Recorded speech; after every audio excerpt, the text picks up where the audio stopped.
In the summer of 1794, a man who had sent thousands to their deaths found himself facing the very instrument of terror he had so ruthlessly wielded. Maximilien Robespierre, known in France as the Incorruptible, became the embodiment of revolutionary justice and revolutionary madness. His name instilled fear in both nobles and commoners alike. Under his rule, the guillotine transformed into the ultimate arbiter of French politics. The irony of his fate did not escape history. The same blade that severed the heads of kings, queens, and countless citizens soon caught up with its most ardent champion. This is the story of how the architect of the Reign of Terror became its final and most symbolic victim.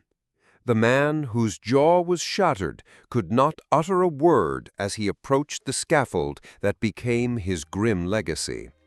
Robespierre's execution on the 28th of July, 1794, marked not just the end of a life, but the close of an entire era. The French Revolution began to devour its own children, a fitting finale for a time when justice and vengeance became indistinguishable. To understand the cruel irony of his demise, one must trace the path by which this provincial lawyer from Arras became France's most feared figure. The French Revolution erupted in 1789 on the backdrop of a financial crisis, social injustice, and political corruption. The monarchy of Louis XVI teetered on the brink of bankruptcy while the people starved. The feudal order crumbled, sweeping away centuries of established tradition. Into this chaos stepped 30-year-old Maximilien Robespierre, a lawyer who began as an idealist defending the poor and ended as the personification of revolutionary terror. The revolution unfolded through successive phases, each more radical than the last. What began as a call for a constitutional monarchy transformed into a demand for a republic, and then into the systematic elimination of perceived enemies of the state. By 1793, France was at war with most European powers, grappling with internal uprisings and consumed by paranoia. The revolutionary government, known as the Committee of Public Safety, declared terror an official policy.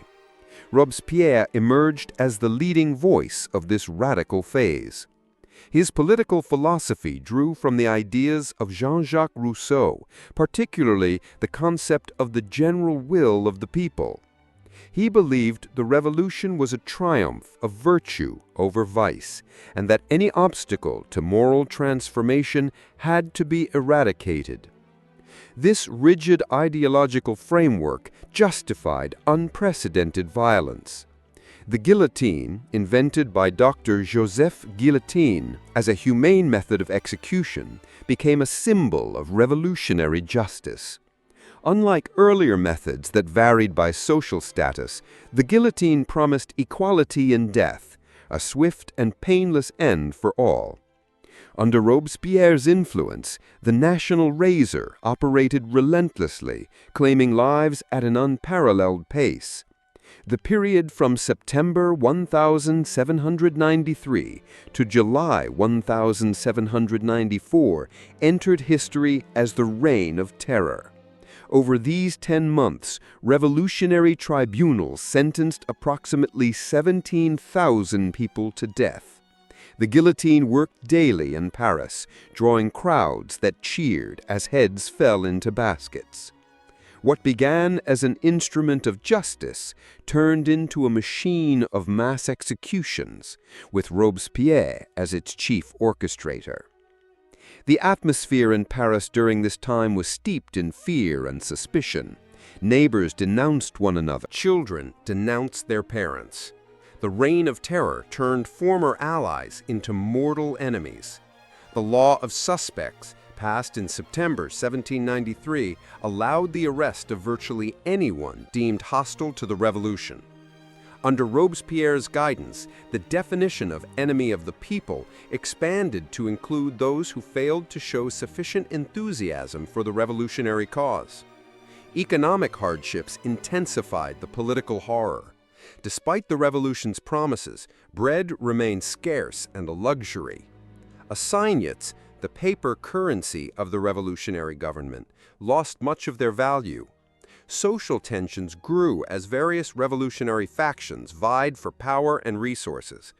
In this atmosphere of fear and scarcity, the guillotine served not only as an instrument of justice, but also as a valve for popular rage and frustration. The international context only deepened the crisis. Coalition wars drew France into conflict against Austria, Prussia, Britain, and other European powers seeking to crush the revolution. Military defeats and foreign invasions were attributed to internal betrayal, providing justification for ever larger purges. Robespierre and his supporters argued that only through terror could France protect itself from enemies, both external and internal. By the start of 1794, the revolution had achieved many of its initial goals. The monarchy was abolished, feudalism eradicated, and a new republican order established. Yet the machinery of terror gained its own momentum. Robespierre did not personally operate the guillotine, but was its most eloquent defender and systematic enforcer. His method was far more complex than mere bloodlust. It was a calculated program of political terror aimed at purging France of any resistance to his vision of revolutionary virtue. Standing just 5 feet 7 inches tall, with a pale face and meticulously powdered hair, Robespierre appeared unlikely as the architect of mass executions. His daily routine reflected the methodical nature of the terror. Each morning, he reviewed lists of suspected counter-revolutionaries, compiled by a network of informants and local committees. He worked from modest apartments on Rue Saint-Honoré, surrounded by stacks of denunciations, reports, and execution warrants. His handwriting, neat and precise, authorized hundreds of executions with the same care others might use to plan a dinner. The machinery of terror operated through the Revolutionary Tribunal, which Robespierre helped reorganize for maximum efficiency. Trials, once lasting days or weeks, now lasted hours or minutes. Defendants faced judges who had already decided their fate based on political necessity rather than evidence. Defense lawyers were eliminated as unnecessary obstacles. Verdicts boiled down to 2, acquittal or death, with acquittals becoming increasingly rare. Robespierre's speeches before the National Convention were masterpieces of revolutionary rhetoric, blending moral philosophy with practical politics. He stood at the podium, his thin voice rising with fervor as he described the enemies of the people who must be eliminated. His arguments always hinged on the contrast between virtue and vice, the people and their oppressors.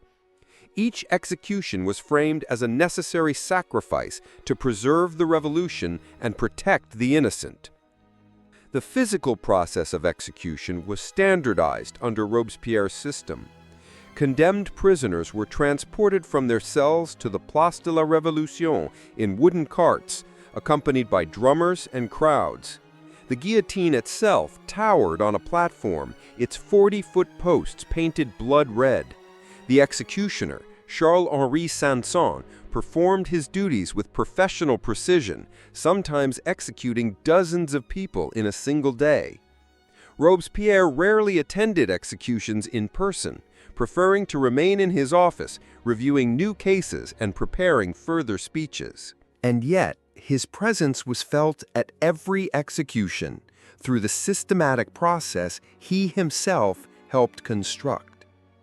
Each execution followed an established ritual: the reading of charges, the positioning of the victim, the fall of the blade, and the display of the severed head to the crowd.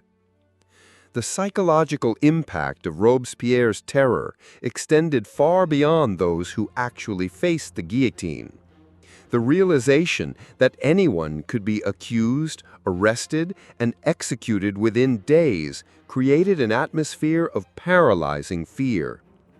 People altered their behavior, speech, and even thoughts to conform to revolutionary orthodoxy. The mere mention of Robespierre's name was enough to halt conversations and empty rooms. His surveillance network was vast and sophisticated. The Committee of Public Safety maintained dossiers on thousands of citizens, tracking their political reliability, connections, and statements. Local revolutionary committees regularly reported on suspicious activities in their districts. Even children were encouraged to denounce their parents for counter-revolutionary sentiments. This system of universal suspicion became Robespierre's greatest innovation in the technology of terror. The efficiency of the death machine under his leadership was unprecedented in European history. At the height of the terror, the guillotine in Paris claimed an average of 3 lives per day, and on some days, dozens. The apparatus operated with the precision of a clockwork mechanism. From arrest to execution, an average of 8 days elapsed. The scale of Robespierre's terror becomes especially evident through the stories of its victims, whose final moments were recorded by witnesses, executioners, and the condemned themselves. One of the most shocking cases was the execution of his former ally, Georges Danton, in April 1794. This event revealed Robespierre's willingness to destroy even his closest comrades. Danton, a powerful orator who played a key role in the revolution's early days, was condemned when he began advocating for moderation and an end to executions. At his trial, his booming voice thundered through the courtroom. "Show me my crimes," he exclaimed. "I have served the revolution from its very start." But Robespierre had already decided. Calls for mercy were a threat to the cause. As Danton was led to the scaffold, legend has it he told the executioner, "Don't forget to show my head to the people. It's worth seeing." The execution of Marie Antoinette in October 1793 became a symbol of the systematic destruction of the old order. The former queen, now known as Widow Capet, was brought to the guillotine in an ordinary cart, her hands bound behind her back. Witnesses noted her dignity despite the crowd's jeers. When she accidentally stepped on the executioner's foot while climbing the scaffold, she apologized, her last recorded words. The executioner later recalled that her composure never wavered, even as the blade fell. No case better illustrates the arbitrary nature of Robespierre's revolutionary justice than the execution of Madame Roland, a brilliant salon hostess and political writer who supported the revolution's early stages. Condemned for her moderate views, she uttered from the scaffold the famous words, "O liberty, what crimes are committed in your name?" Her execution shocked even hardened revolutionaries, as Madame Roland was widely respected for her intellect and patriotism. The execution of 21 Girondist deputies in October 1793 demonstrated Robespierre's intolerance for political opponents. These men had helped overthrow the monarchy, but opposed the extreme measures of the terror. As they were led to the guillotine, they sang La Marseillaise, their voices gradually fading, one by one, with each fall of the blade. The last to face death was meant to be Charles-Éléonore Dufriche de Landes, but he managed to deliver a fatal blow to himself with a concealed dagger, depriving the guillotine of its final victim. Even children were not spared from Robespierre's justice.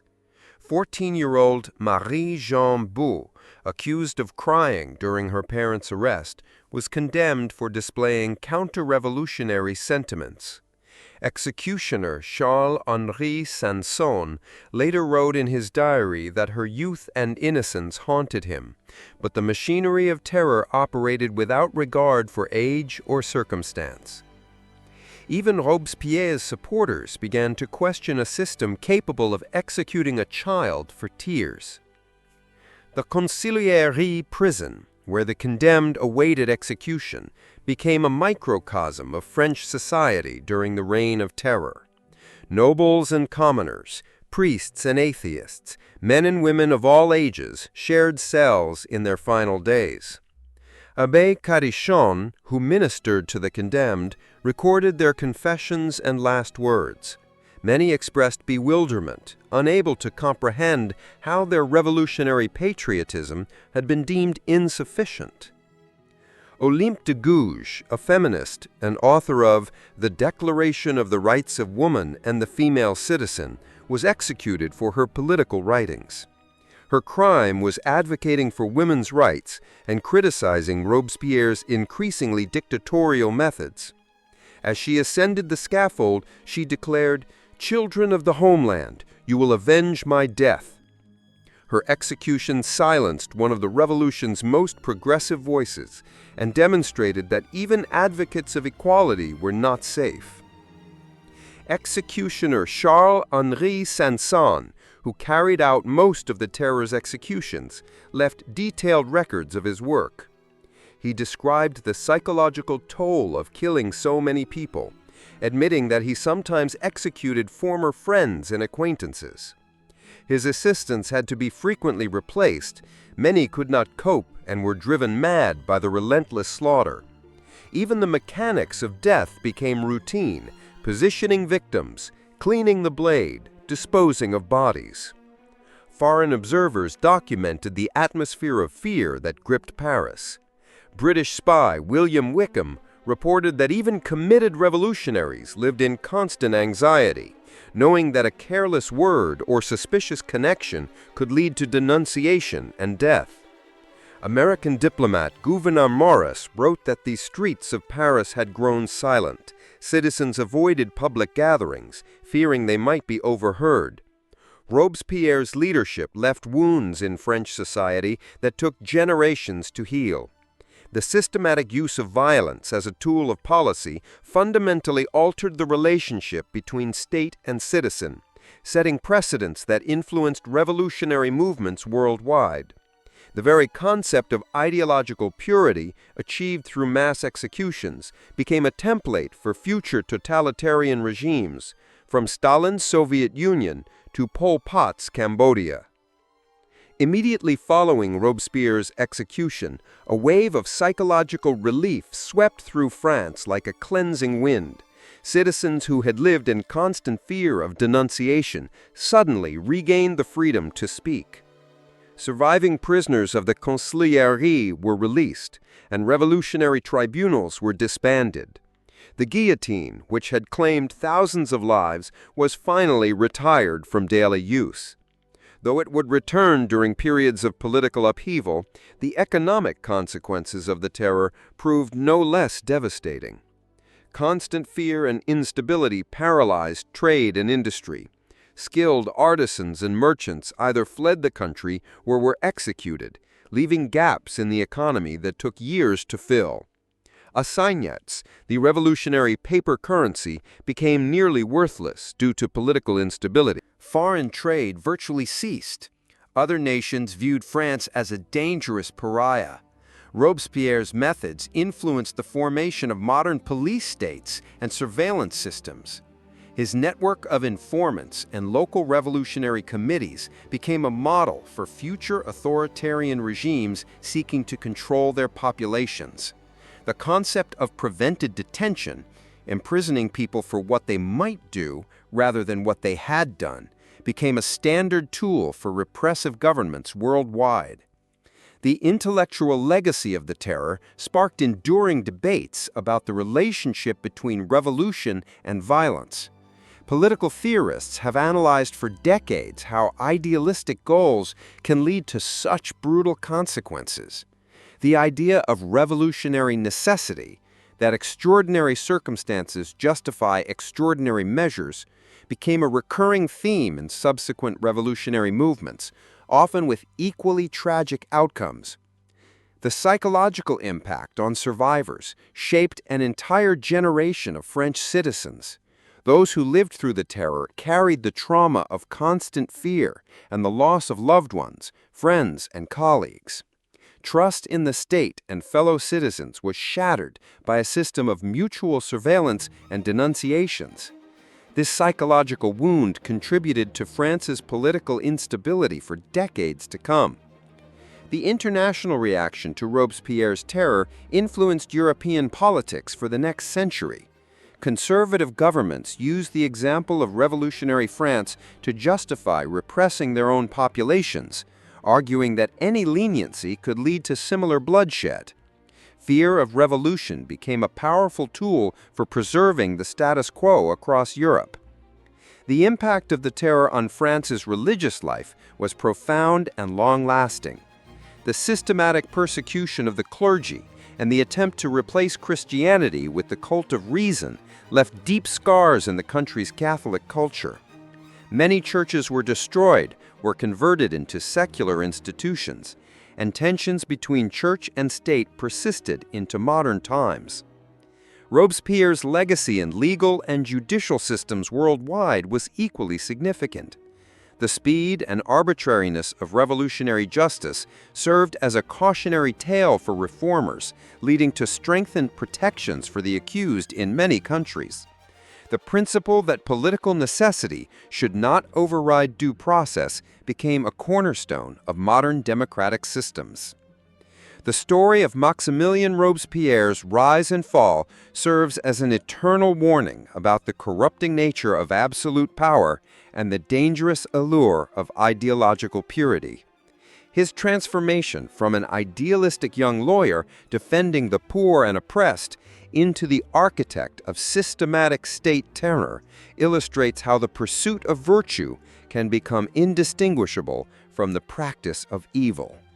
The man who proclaimed himself incorruptible was corrupted by his own righteousness. Robespierre's final moments, with a shattered jaw, unable to speak the words that once condemned thousands to death, were a profound historical irony. The very eloquence that made him the voice of the revolution was taken from him in his final hour. Perhaps this silence was fitting for a man whose policies forever silenced so many. The guillotine that took his life was the same machine he used to eliminate opposition. His death became the ultimate expression of revolutionary justice turning against itself. The questions raised by Robespierre's terror remain disturbingly relevant in our modern world. How can societies distinguish necessary transformation from destructive radicalism? When does the pursuit of justice become an instrument of injustice? How can democratic movements prevent the emergence of authoritarian leaders who claim to speak on behalf of the people, but at the same time suppress its voice? There are no simple answers to these questions, but Robespierre's example shows vigilance in the face of abuse of power must be constant and unwavering. The French Revolution's descent into terror reminds us that good intentions alone are incapable of preventing catastrophe. Robespierre sincerely believed he was serving the cause of justice and equality, but his methods gave rise to unprecedented suffering and oppression. This disconnect between noble goals and cruel means suggests that the way a goal is achieved can be no less important than the goal itself. Robespierre's history demonstrates the end does not always justify the means. Perhaps the most disturbing realization is that Robespierre was not a monster, but a human being, a person driven by recognizable emotions and motivations.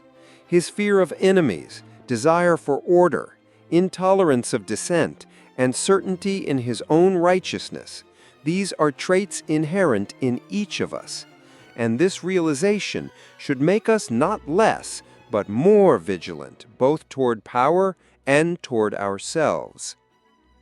The capacity for great good and great evil exists in the human heart, and the line between them can be far thinner than we are willing to admit. The guillotine that took Robespierre's life on that summer day in 1794 became a symbol of perverted justice and corrupted power.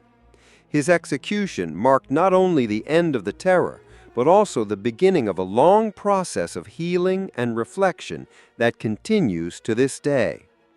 The lessons of his life and death remind us democracy is fragile, freedom requires constant protection, and the price of neglecting our institutions can be higher than we can imagine.